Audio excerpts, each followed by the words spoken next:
Hi everybody, Jake, your resident content cowboy here. Yeehaw! I want to talk to you about the ranked mode in Pokemon Legends ZA, a mode that I know people were pretty skeptical about, and I want to break down some of the things inside of it so it's not so scary, so you can hit rank A like we did on stream, and you will do it pretty easily. I'm going to be honest, this is a super chill mode, and it's mostly kind of a fun battle royale mode that once you understand the basic mechanics of it, you can have a good time with. I don't think it is a super serious ranked mode that you have to stress too much about grinding at all. In fact, the game gives you a bunch of ways to climb this, even if you're not winning your matches consistently. So let's get into it, everybody. Yee to the haw. I might have hit you with 2 yeehaws there, and now a third?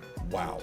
So let's first start with how long it takes to get the rank that most people are looking for, and that is the rank that unlocks Greninja. We did this the first time we played it, knowing nothing about the ranked mode, in about 30 minutes. It was less than 40 for sure, and that was with reading the tutorials, changing our team, going back and doing multiple things. You will hit this very quickly. The game is very forgiving. It gives you a ton of points, so you will get Greninja very fast, or the Greninja-ite, so you will be able to evolve Mega Greninja. So if you are stressed about that at all, this is a super simple mode that is actually really fun once you get the hang of it, and it is not punishing in the slightest, even if you are losing. Why is that? Well, because at the end of a match, as you can see right here, you get a ton of different points. Now, if you win, you will get more points just for getting first place or something like that than you would for getting fourth. But you also just get a ton of points for what you do in the match. Mega evolving a bunch, being the first to grab an item, being the person to deal the last hit, using the most weakness attacks. There are just a lot of points they throw on you as a player. So even if you are not consistently winning your games with a first place finish, you are still climbing rank pretty easily. At the beginning, winning a game or 2 games, you will rise up multiple ranks very, very fast. Like, you can rise up multiple ranks by winning a single game. It actually, funnily enough, kind of feels like that moment in the game where you rise multiple ranks. If you don't know what I'm talking about, you'll run into it soon enough. The interesting thing about this is, to hit the reward you want, it's pretty simple, and it's also not too complex to hit the highest rank in the entire game. It took us a couple of hours playing this to hit the highest rank. Yes, we were winning a decent amount, but again, you get a lot of your points just by participating in the matches. But there are some things that could really help you with this ranked mode, and that's what I want to give you in this video. Some tips and tricks that I learned from climbing all the way to the top rank in this game. Some things that I think are paramount, a few Pokemon that are unbelievably good in this mode right now, and a few strategies that will help you win. So first, to earn a point in this ranked mode, all you need to do is be the player to deal the last hit to one of your opponents. And that's very important. It does not matter how much damage you dealt. You could knock everybody down to almost all of their HP being gone. If someone else comes in and is able to get those last hits, they take all of those points. So it's actually pretty important to wait and pick your moments in this. Look for an opportunity to deal a decent amount of damage with an attack that has, a weakness that your opponent has. Take a moment to pick up as much mega energy as you can so you can mega evolve and possibly deal a one-shot KO.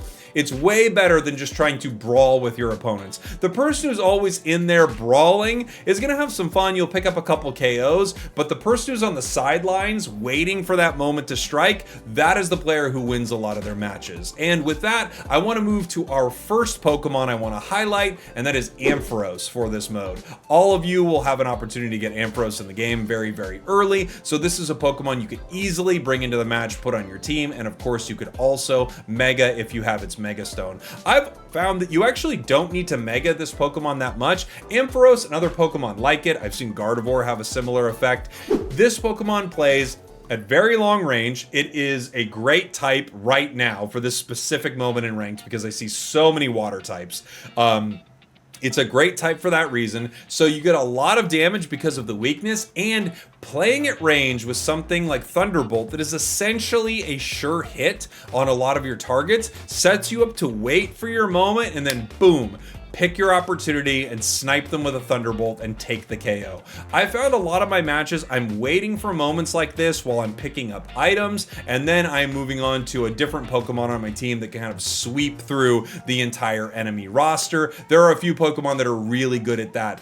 I found also that there are kind of two Pokemon I switch between a lot, this long range kind of special attacker, and then our close range physical damage dealer that carries the rest of the match. That's usually the Pokemon I am Mega-ing. So there are a few different item types that you're going to find on the ground in this battle mode. There is a red looking item, a green looking item, a blue looking item. The red looking little capsule that you're able to pick up, it kind of looks like X Attack, I think, is a power that gives you a ton of extra damage, and the damage is considerable. You will have many opportunities to KO your opponents with this. Lots of one-shot KOs, especially if you're Mega and you're hitting them with a weakness attack. So this is extremely good. The blue is damage prevention, so you actually take less damage from your opponents. I don't know if this is like some sort of defense up or something like that. This item I think is actually a lot better than you would expect, and if you have one of your bulkier Pokemon out there, even when you're getting hit by your weakness, you're actually staying in the fight way longer than you would expect, which allows you to get multiple moves off on your opponents. And then there's the green one. The green one is in some ways sneakily the best one because you recover all your HP for all of your Pokemon when you pick this up, and that can be extremely valuable. Now let's talk about your Pokemon and your bench. You are bringing 3 Pokemon into this mode. As I've already talked about, I really like the idea of having something close range that deals a ton of damage, something long range that can pick off KOs and deal a lot of damage as well, and then your third, you can kind of move between a few different things that work well for you. Another Pokemon that kind of gets in close and has some really good type coverage is pretty ideal, I think, and there are some Pokemon that work well for that. Throughout the match, you can switch between your Pokemon before one of them gets KO'd. However, you only have a few switches before the game locks you out from switching anymore. So what you'll notice is, especially with a long-range Pokemon like this Ampharos we talked about, you can kind of zap your opponents a few times from long range, get them to switch through their Pokemon, and then you realize they're stuck on something, right? They are stuck on this Feraligatr, which means you know what weaknesses they have, and you know how you can get close enough to finish them off. So it's important to cycle through your Pokemon. It's important to switch through them. You are able to dodge moves in big ways when you switch. You just have to make sure you manage the fact that you can only switch so many times, and the game will tell you how many switches you have left before you are stuck, and now you are just running around there hoping you don't get KO'd, which is a not fun spot to be in. However, once you get knocked out, your whole team is back and you're ready to go again. Managing your switching is going to be an extremely important part of winning some of your battles. When a Pokemon gets low, is in a bad spot, you have a horrible type situation, move away with your trainer, switch to something else so you're out of that bad situation, and then find a new opportunity to strike your opponents. The next thing we need to talk about is the Mega Gauge. Of course,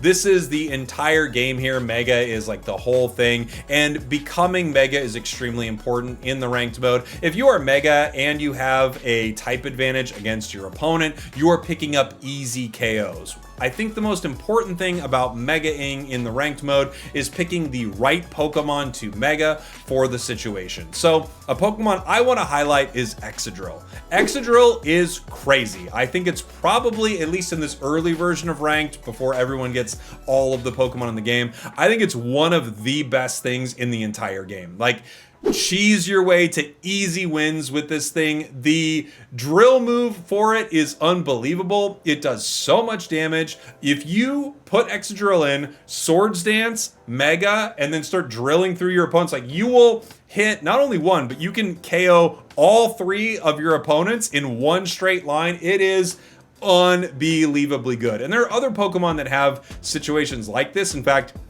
I think in general, Ground is really good in this mode. But man, Excadrill is just a super good Pokemon. It has great type coverage too for Gardevoir. And again, the drill move is just unbelievably good. And you will get a ton of KOs with it, even against Pokemon that are not weak to you.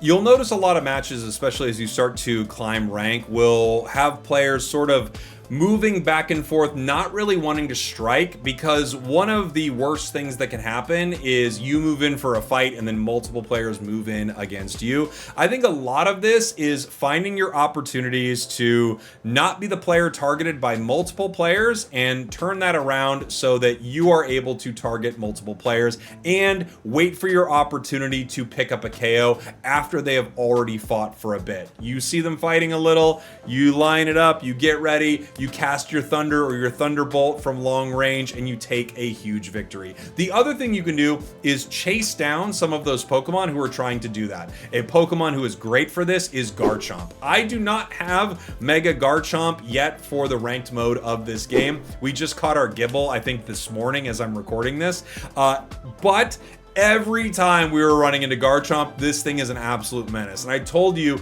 I would let you know about a few Pokemon that I think are doing really well in this.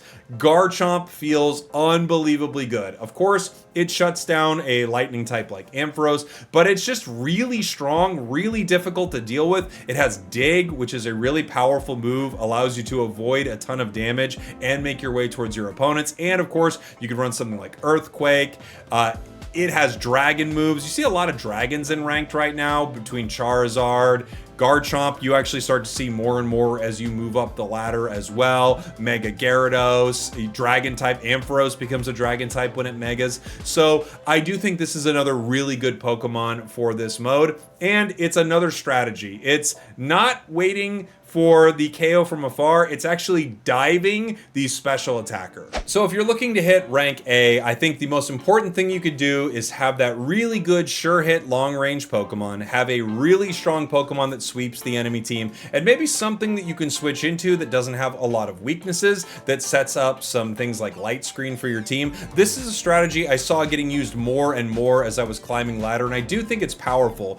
Giving yourself a buff like Swords Dance or your team a buff like Light Screen can be really, really beneficial, especially when you're in this mode where everyone is sort of slowly trying to figure out if you're going to fight or not. Let me know what you've been climbing ranked with and if you've enjoyed the mode in the comments. Thank you all for watching. Thank you for listening. I hope you liked this video, and I'll see you all next time. We did it!